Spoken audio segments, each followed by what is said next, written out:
The first slap was not on her skin. It was on her heart.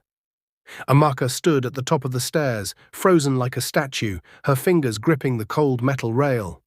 Downstairs in the living room of their small Lekki apartment, the TV was on, but no one was watching it. Her husband was laughing. Not the polite laugh he gave guests, not the laugh he forced at family meetings. This one was soft, private, warm, a laugh Amaka had not heard in years. Then she heard the woman's voice. "Stop it, Kunlay," the woman giggled. Amaka's stomach turned. Her heart began to beat so hard it felt like it was trying to push out of her chest. Kunlay's voice followed, low and careless. "I told you she won't come home early. She's too predictable." Amaka's eyes burned. Predictable. That was what 10 years of cooking, cleaning, praying, forgiving, and trying to keep peace had turned her into. She stepped down quietly, 1 foot at a time. The tiles felt cold through her slippers. Her breath was slow, but her mind was screaming. When she reached the last step, she stopped behind the wall that separated the hallway from the living room. She could see them through the gap. Kunlay sat on the sofa, relaxed, wearing the same shirt Amaka ironed that morning. The woman sat too close to him, in a short gown, her hair shining like she belonged in a music video. Kunlay leaned in and kissed her. Not a quick mistake, not a drunk kiss. A kiss that said, "I have done this before." Amaka made a sound without meaning to, a small gasp. Kunlay's head snapped up. The woman pulled away fast, eyes wide. Amaka walked into the living room like her legs belonged to someone else. Her face was calm, but inside her chest, everything was breaking. She looked at Kunlay's mouth, still slightly wet, and then at the woman's red lipstick. Kunlay stood up quickly. "Amaka!" Amaka lifted one hand. "Don't." Her voice came out steady. That shocked her more than anything. Kunlay tried to smile like this was something he could explain with sweet words. "It's not what you think." Amaka's lips trembled. "So what is it?" The woman stood too, holding her handbag like a shield. She looked at Kunlay as if he had promised her safety. Kunlay's eyes moved around the room. He didn't look sorry. He looked irritated, like Amaka had interrupted something important. "You're spying on me now," he said. Amaka blinked. "Spying?" Kunlay's voice rose. "You don't trust me. That's your problem, always acting like a victim." Amaka's body went cold. This was what he always did. When he hurt her, he would turn it around. When she cried, he would call her weak. When she asked questions, he would call her stubborn. Amaka stared at him for a long moment. The room felt like it was shrinking around her. Then she looked at the woman. "How long?" Amaka asked softly. The woman swallowed. Her eyes flickered. She didn't answer. Kunlay stepped in quickly. "Amaka, let's not do this. You're embarrassing yourself." Amaka laughed once, short and bitter. "Embarrassing myself?" She walked to the small table where her handbag usually sat. But her handbag was not there. Instead, she saw a small gift bag with a gold ribbon. It looked expensive. Beside it was a box, slightly open. A bracelet inside. Amaka's breath caught. That bracelet was not hers. Kunlay saw her looking and rushed forward, trying to close it.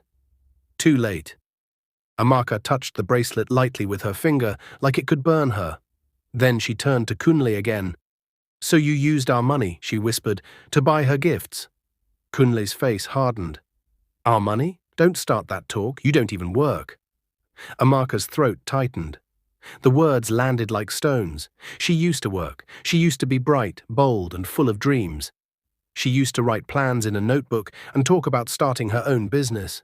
But Kunlay had slowly pulled those dreams apart, like someone untying a rope strand by strand. "Stay at home," he had said. "I will take care of everything." And she had believed him, because she loved him. Now he was standing in front of her, calling her useless, while another woman waited behind him. Amaka's hands shook, but she folded them tightly. "Okay," she said quietly. Kunlay looked confused. "Okay what?" Amaka lifted her eyes to his. "You are right. I don't work. I don't have money. I don't have friends that you didn't push away." Kunlay's shoulders relaxed, like he thought she was surrendering. Amaka nodded slowly. "But I still have something." Kunlay scoffed. "And what is that?" Amaka's voice was firm. "My dignity." The woman shifted uncomfortably. Kunlay's mouth fell slightly open, then he laughed. "Dignity? Amaka, you want to leave because of this small thing? You think you'll survive outside? You don't even know how to pay NEPA bill without me." Amaka flinched, not because the words were true, but because he enjoyed saying them. She took a slow breath, and then she turned around and walked toward the bedroom. Kunlay followed, still talking. "You're being dramatic. Come back and talk like an adult." Amaka entered their room. Their room, the room she cleaned every day. The room she prayed in at night when her heart felt heavy. She opened the wardrobe. Her clothes were neatly arranged, not because Kunlay cared, because Amaka liked order. It made her feel safe. With shaking hands, she pulled out a small suitcase from under the bed. Kunlay's voice stopped. "Amaka." His tone changed. "What are you doing?"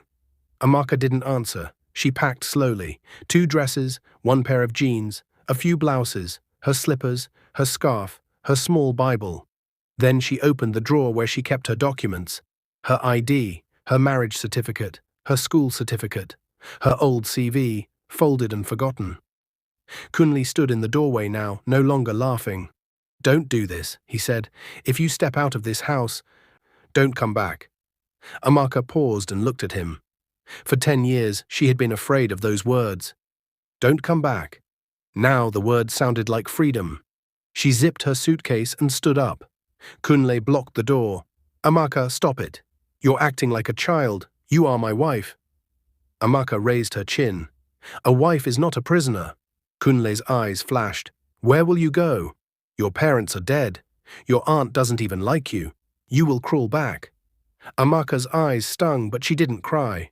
She walked closer to him. "Move." Kunlay didn't. Behind him the woman's voice came, nervous and low. "Kunlay, maybe I should go." Kunlay snapped at her without looking back. "Stay there." Amaka stared at him. "So you can shout at her too? Like you shout at me?" Kunlay's jaw tightened, his hand lifted. For a second, Amaka thought he would hit her. Her heart stopped, but he didn't. Instead, he leaned in and whispered, like poison. "You think you're strong now," he said, "but once you leave, you'll see that nobody is waiting for you." Amaka swallowed hard. Nobody? Her mind suddenly showed her a memory she had tried to bury for years. A tall young man, with kind eyes, standing under rain with his jacket over her head. A voice that once called her name like it meant something. Amaka. She pushed that memory away. Not now. She stepped around Kunlay, forcing him to move back. She walked past the living room without looking at the woman again. She went to the front door. Kunlay followed her to the entrance, still trying to win, still trying to control. "Amaka," he shouted, "if you walk out, you'll regret it." Amaka's hand rested on the door handle, her fingers trembled. She whispered almost to herself, "Maybe I will." Then she pulled the door open.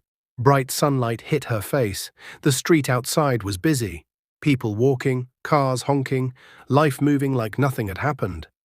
Amaka stepped out, and the door closed behind her with a final sound that felt like a drum in her chest.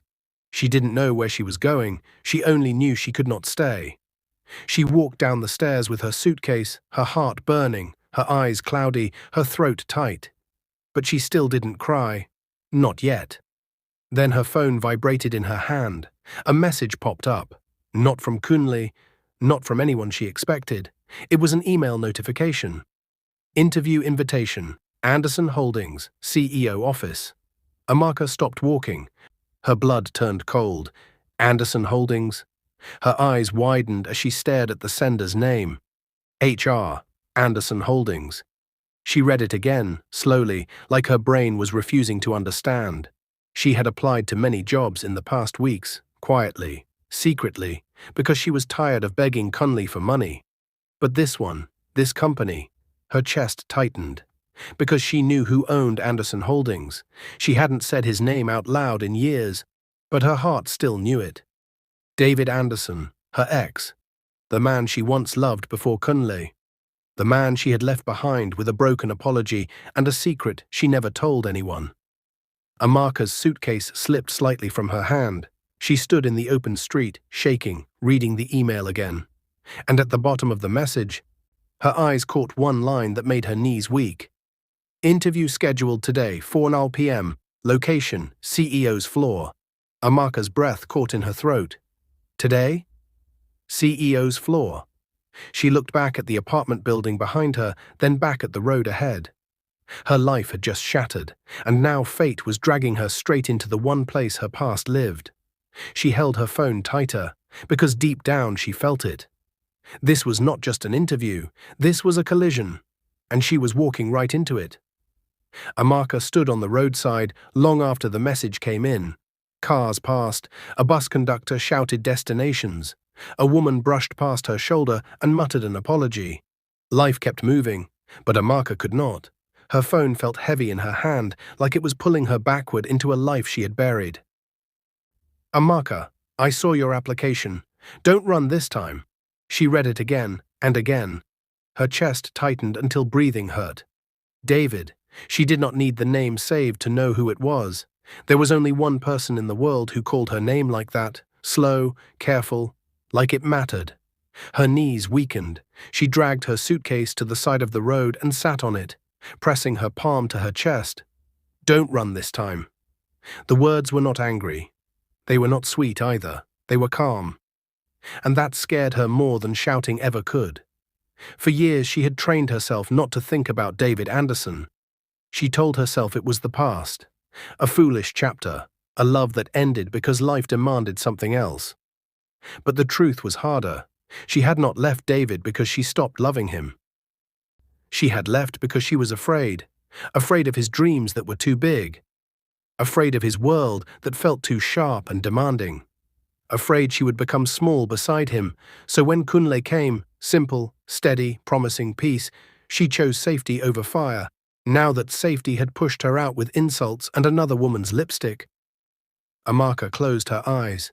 Is this a punishment, she wondered, or a second chance? Her phone vibrated again. She flinched. Another message from the same unknown number. You don't have to say anything, just come. You deserve the job. Amaka let out a shaky breath. He remembered her, not just her name. He remembered her worth. That alone made tears rush to her eyes. She wiped them quickly. Not here, not now. She stood up, lifted her suitcase, and flagged a taxi. Victoria Island, she said softly. The driver nodded and drove off. The ride felt longer than usual. Tall buildings rose around her as they crossed into Victoria Island. Clean roads, glass offices, people walking fast, dressed like they knew where they were going. Amaka felt out of place. Her dress was simple, her shoes were old, her heart was heavy. She kept touching her hair, smoothing it down, then stopping herself. You are not here to impress him, she told herself. You are here to survive. The car stopped in front of a tall building with shiny glass walls. Anderson Holdings stood boldly at the top. Amaka's stomach twisted. This was real. She paid the driver and stepped out, pulling her suitcase behind her. Security guards at the entrance looked at her briefly, then nodded her in. Inside, the air was cool and quiet. The floor shined so much she could see her reflection. Nervous eyes, tight lips, a woman standing between yesterday and tomorrow. At the reception desk, a young woman smiled. Good afternoon, how can I help you? I have an interview, Amaka said. Amaka Okoye. The receptionist checked her computer. Her smile widened. Yes, you're expected. Please take the elevator to the top floor. Someone will meet you. The top floor. Her heart skipped. She entered the elevator alone. The doors closed softly, trapping her with her thoughts. As the elevator moved up, memories rushed in without permission. David standing in a crowded campus hall, arguing about business ideas with fire in his eyes. David holding her hands and saying, I want to build something that lasts. David looking at her with hurt when she told him she was leaving. Is this about money? He had asked. She had shaken her head. She had lied. The elevator dinged. The doors opened. Amaka stepped out into a quiet hallway with soft carpet and glass walls. A man in a dark suit stood waiting. Mrs. He paused. Miss Okoye? She nodded. Follow me, please. They walked toward a large office door. With every step, Amaka's chest tightened. The man stopped and opened the door. "Good luck," he said gently. Amaka stepped inside. The office was big but calm. Large windows showed the city below. Books lined one wall. A simple desk sat in the center. And behind it, David Anderson. He was standing, his back to her, looking out the window. He had changed. He was taller than she remembered, broader. His hair was neat. His suit fit him perfectly. He carried himself like a man who made decisions that affected many lives. But when he turned around, his eyes were the same. Dark, deep, kind. They locked on hers. Time stopped. Neither of them spoke. The silence stretched until it became painful. David was the first to move. He took one step forward, then another, slowly, like he was afraid she might disappear. "Amaka," he said. Her name sounded different in his mouth now, older, heavier. She swallowed. "David," her voice shook. He stopped a few steps away from her, close enough for her to smell his cologne, familiar and unfamiliar at the same time. "You came," he said. "I didn't know you were the CEO," she replied quickly. "I swear, I just applied." He nodded. "I know." That surprised her. "You know," he gave a small smile, "I read your cover letter. I would know your writing anywhere." Her chest tightened again. They stood there, two people with 1,000 words between them. Finally, David gestured to the chair across from his desk. "Please, sit." Amaka sat, gripping her handbag on her lap. David sat too, but he didn't open any files. He didn't look at a computer. He looked at her. "How are you?" he asked. The question was simple, but it almost broke her. "I'm okay," she lied. David studied her face. His eyes softened. "You look tired." She laughed softly.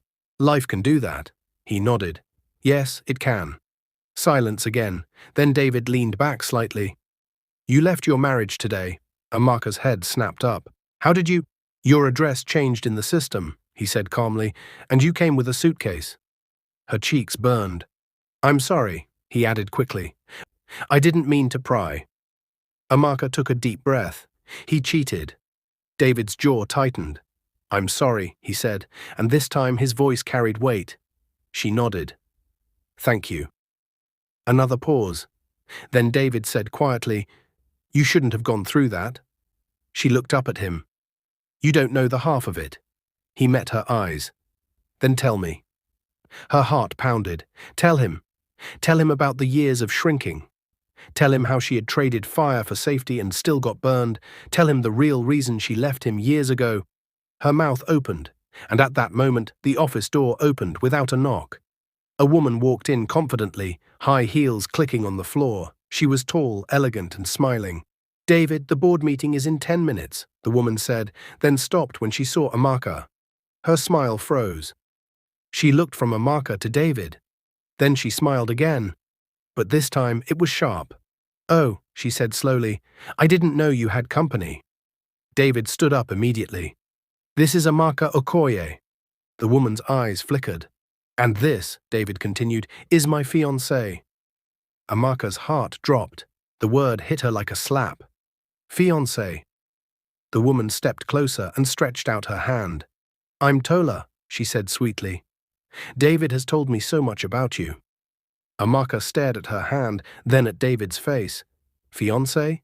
David had moved on. Her past had moved on, and she had just walked straight into it. She slowly stood up and shook Tola's hand. "Nice to meet you," Amaka said, forcing the words out. David looked between them, his expression unreadable. Tola tilted her head slightly. "So, are you the reason David has been so distracted today?" David's eyes darkened. "Enough, Tola," he said firmly. Tola smiled unfazed. "I'll be outside." She turned and walked out. The door closed. The silence that followed was thick. Amaka's heart raced. She picked up her handbag. "I think," she said softly, "this interview was a mistake." David stepped forward. "Amaka, wait." She shook her head. "You have a life. A future. I won't be the ghost from your past." She turned toward the door. David's voice stopped her. "There is something you never told me." Her breath caught. Slowly, she turned back. David's eyes were locked on hers. His voice was low.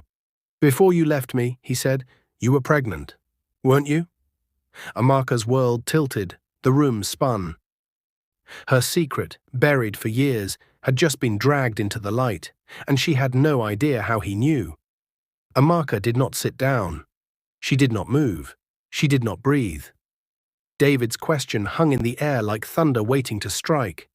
"Before you left me," he said again, slower this time, "you were pregnant, weren't you?" The room felt too small. The walls seemed to close in on her. Amaka's fingers curled into her palm. Her heart slammed hard against her ribs. "No," she said quickly. The word came out too fast, too sharp. David watched her closely. He didn't smile. He didn't argue. He simply said, "You don't have to lie." Her eyes burned. She looked away toward the large window, down at the city far below. Cars moved like toys. People walked like ants. Everything looked distant, safe, far from the truth threatening to tear her open. "I wasn't ready," she whispered.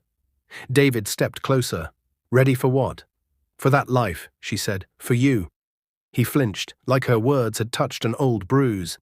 "I loved you," she continued, her voice shaking, "but your world scared me. You were always running forward, always dreaming big. I felt like I would get lost." David's voice was quiet. "So you chose Kunlay?" She nodded slowly. "He promised peace." David laughed once, bitter and low. "Peace that cheated on you." Amaka closed her eyes. The silence stretched. Then David asked the question she had avoided for years. "Amaka," he said gently, "did you lose the baby? Or did you hide it?" Her knees weakened. She grabbed the back of the chair to stay standing. David's eyes widened when he saw her reaction. "Oh my God," he breathed. "Amaka." Tears rushed down her face before she could stop them. "I didn't know what to do," she cried. "I was young. I was scared." "You were about to leave Nigeria for your MBA. Everything was happening at once." David stepped closer, his face pale. "So what happened?" She swallowed hard.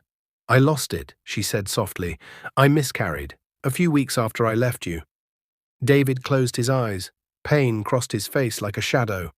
"I never told you," she continued, "because I thought, what would be the point? You had moved on. You were building your future." David shook his head. "I hadn't moved on." She looked at him in shock. "I waited," he said. "I waited for you to come back. I thought you needed time." Her chest tightened. "When I heard you married Kunlay," David continued, "that's when I let go." Amaka wiped her tears. "I'm sorry," she whispered. David nodded slowly. "I know." They stood there, two people tied by a truth that came too late. Then David straightened. "Tola doesn't know about any of this." Amaka stiffened. "She's your fiancée." "Yes," he said. "But what we had, it never really ended." Her heart skipped. "David, don't," she said. "I just left my marriage today. I'm broken. I can't be part of confusion." David studied her face. "You're not broken. You're hurt." The difference made her cry again. A knock came on the door. David stepped back quickly. "Come in." Tola walked in, calm and smiling. "David, the board is waiting," she said, then looked at Amaka. "Oh, you're still here." Amaka forced a polite smile. "I was just leaving." Tola's eyes flickered with interest. "Already?" David spoke firmly. "Amaka is staying." Tola turned to him. "Excuse me." "This interview isn't over," David said. Tola laughed lightly. "David, this is not the time." David met her gaze. "I'll join the board later." The smile slipped from Tola's face. "Is this about her?" she asked sharply. Amaka stepped back. "Please, don't fight because of me." Tola looked at her slowly. "You're not just an applicant, are you?" David said nothing. That was answer enough. Tola's expression changed. "So this is her," she said quietly. "The woman who still owns your heart." Amaka's chest tightened. "That's not," she started. Tola raised her hand. "Save it." She turned to David. "We'll talk later." Then she walked out. The door slammed. Amaka exhaled shakily. "I'm sorry, I didn't mean to cause trouble." David shook his head. "This trouble existed before you walked in." He paused. "The job is yours if you want it." She stared at him. Just like that? You deserve it, he said. Your skills, your mind. Not because of our past. She hesitated. People will talk. Let them, David replied. You've been quiet for too long. Amaka thought of Kunlay's words.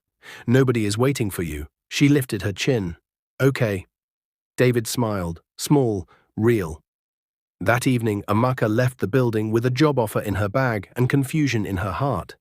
Outside, her phone buzzed. A message from Kunlay. You think you can survive without me? Don't worry, you'll be back. She deleted it. Then another message came from an unknown number. Amaka, this is Tola. We need to talk. Her stomach dropped. She looked up at the building behind her. At the top floor, a light was still on. David's office, her past, her present, her future, uncertain and dangerous. Amaka tightened her grip on her phone, because she knew this was far from over. The black car stopped smoothly beside Amaka like it had been waiting for her.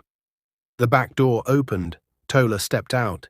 She looked different outside the office, less polished, more real. Her smile was gone. Her face was calm, but her eyes were sharp, like someone who had already decided what she wanted. Get in, Tola said. Amaka's heart raced. I'd rather stand here. Tola nodded slowly. Fair enough. She leaned against the car, folding her arms. You left David once. You broke him. Now you walk back into his life the same day you leave your husband. Do you know how that looks? Amaka swallowed. I didn't plan this. No one ever does, Tola replied. But plans don't stop damage. Amaka met her eyes. I'm not here to take anything from you. Tola laughed softly. That's the problem. You don't have to try. He already gives it. Amaka felt the words hit deep. I love David, Tola continued. I stood by him when he was building this company. When he slept in the office. When success made him hard, Amaka's voice shook. And yet, he never told you about me. Tola's jaw tightened. No.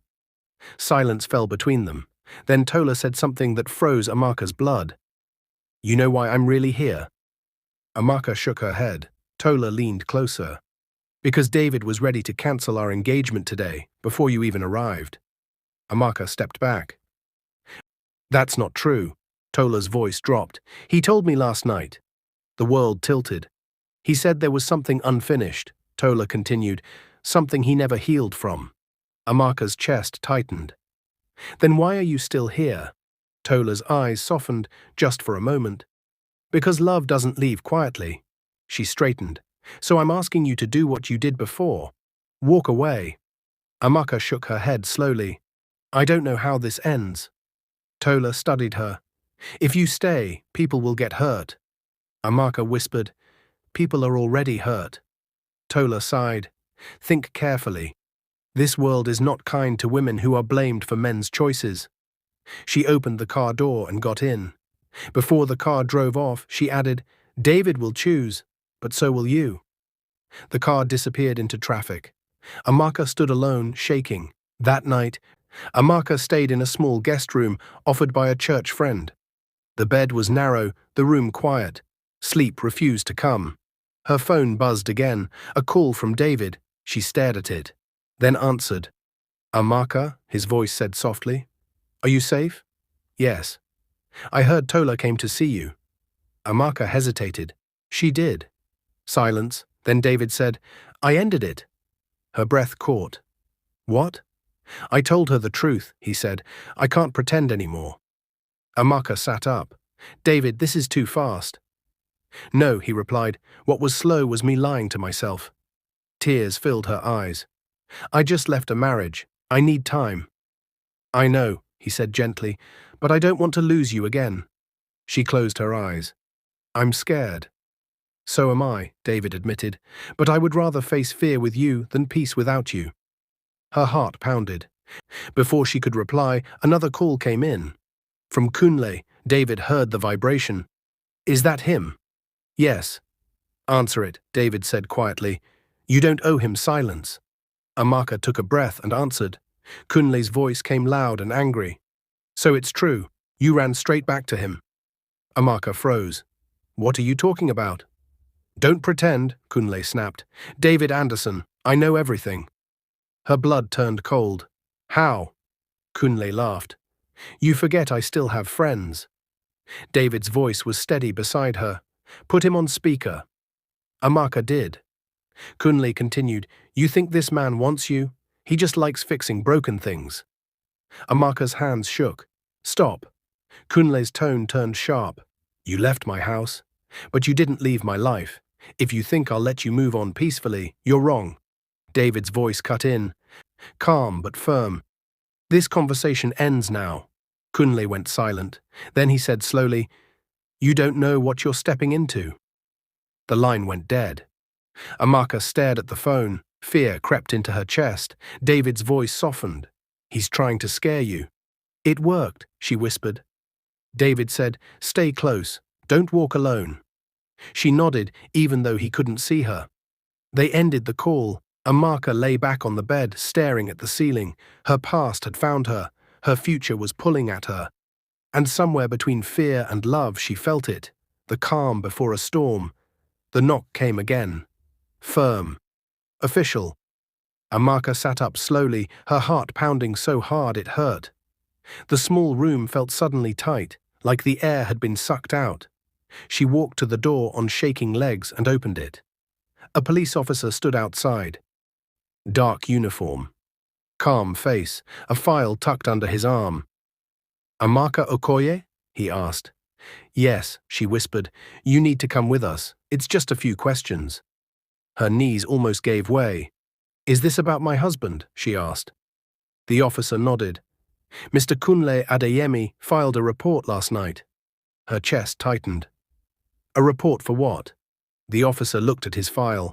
Fraud, theft, and conspiracy. The words hit her like stones. That's impossible, she said quickly. I took nothing from him. I left with my clothes and my documents. You can explain everything at the station, the officer replied calmly. Amaka swallowed hard and nodded. The ride to the station felt unreal. She kept thinking of Kunlay's voice from the night before. You don't know what you're stepping into. So this was it. At the station, she was taken into a small room and asked to sit. Minutes later, the door opened again. David walked in. Amaka's breath caught. He looked serious, focused, protective. David, she whispered. He moved straight to her side. You're not alone. The officer nodded politely and stepped out. David turned to her. Kunlay is desperate. What does he want? She asked. David's jaw tightened. Control and revenge. Moments later, Kunlay was brought in. He looked different, tired, angry. His confidence cracked. When he saw Amaka sitting beside David, his face twisted. So it's true, Kunlay sneered. You replaced me already. Amaka stood up slowly. I didn't replace you. You lost me. Kunlay laughed bitterly. You think you're clean? You used my money to apply for jobs. You planned this. David stepped forward. That's a lie. And you know it. Kunlay's eyes flashed. Stay out of this. David's voice was calm. I can't. The officer returned and placed documents on the table. Mr. Adeyemi, he said, you accused your wife of fraud, but we've reviewed your financial records. Kunlay stiffened. The officer continued, you moved money from joint accounts into private ones without her knowledge. You also paid hush money to 2 women over the past year. Amaka's heart sank. 2 women. Kunlay's mouth opened, but no words came out. The officer looked at Amaka. Mrs. Okoye. Not anymore, she said quietly. The officer nodded. You are cleared of all accusations. Relief flooded her so fast she had to sit down.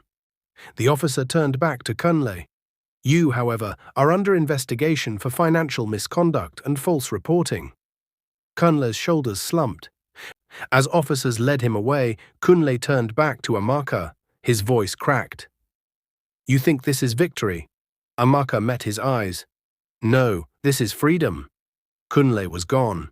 The door closed. Silence filled the room. Amaka began to cry. Not loud, not dramatic. Just tears she had held back for years.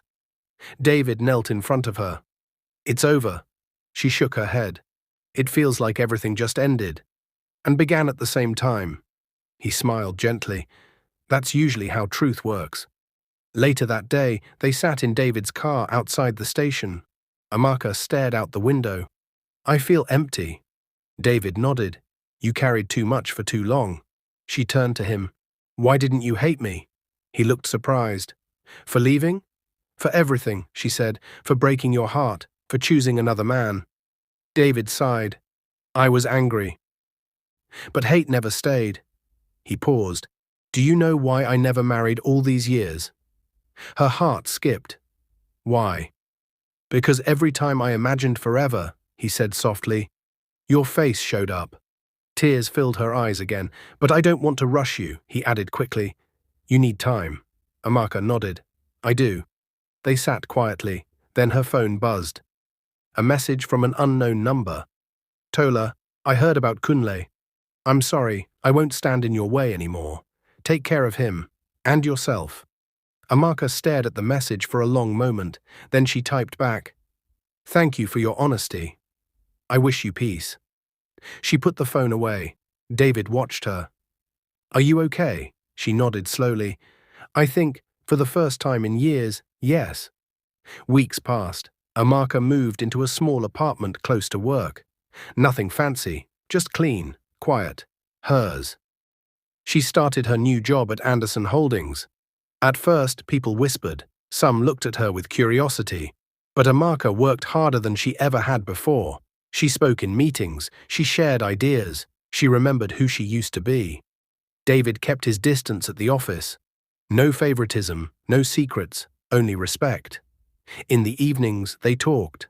Sometimes about work, sometimes about the past, sometimes about nothing at all.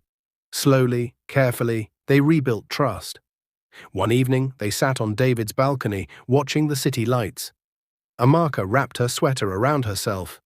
"I used to think losing everything meant failure." David looked at her. "And now?" "Now I see it was the only way to find myself again." He nodded. "And us?" She smiled softly. "Us is still loading." He laughed quietly. Then his phone buzzed. A message from his lawyer. David's expression changed. "What is it?" Amaka asked. He hesitated. "Kunlay has been arrested officially. More evidence came out." Amaka felt a strange calm. "I hope he gets help." David nodded. "I do too." They sat in silence. Then David turned to her, serious. "There's one more truth," he said, "one I should have told you earlier." Her heart raced. "What?" "When you miscarried," he said gently, "you weren't alone." She looked at him in shock. "My mother knew," he continued. "She met you once. You didn't know who she was." Amaka's breath caught. "What?" "She followed your story quietly," David said. "She told me that girl loved you deeply. Fear took her away, not lack of love." Tears streamed down Amaka's face. "She passed away last year," David added softly. "But before she died, she told me, if fate ever brings you back to Amaka, don't be proud, hold her." Amaka covered her mouth. David reached for her hands. "So here I am, holding you." She squeezed his hands tightly. For the first time, the pain in her chest eased. Later that night, Amaka stood alone in her apartment. She looked around. Bare walls, a simple couch, a small table. Nothing loud, nothing heavy. She smiled. Her phone buzzed again. A remembers you kind of buzz. A calendar reminder she had forgotten. Anniversary, first day I chose myself. She laughed softly. She picked up her phone and typed a message to David. "I'm not afraid anymore," he replied almost instantly. "Neither am I." Amaka walked to the window and looked out at the city. She had left her cheating husband. She had lost her old life. She had faced shame, fear, and truth. And in losing everything, she had found the one love that never truly left. Not because it was easy, but because it endured. She closed her eyes, breathing deeply. Because this time, she wasn't running. She was choosing. If you like this story, comment, share, and subscribe to our channel for more interesting stories.